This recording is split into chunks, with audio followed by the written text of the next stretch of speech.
Hello and welcome to our channel. In today's video we're going to be looking at a common problem with the kalimba.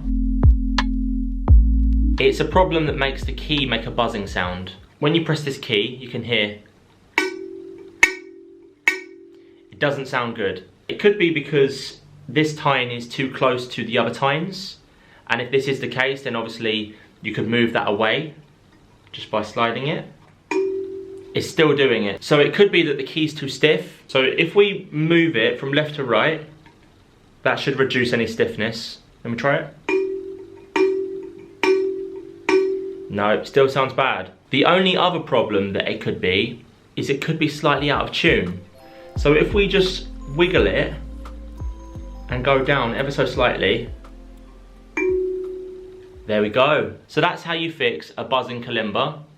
And if you found this video useful, then please hit that subscribe button and I'll see you soon.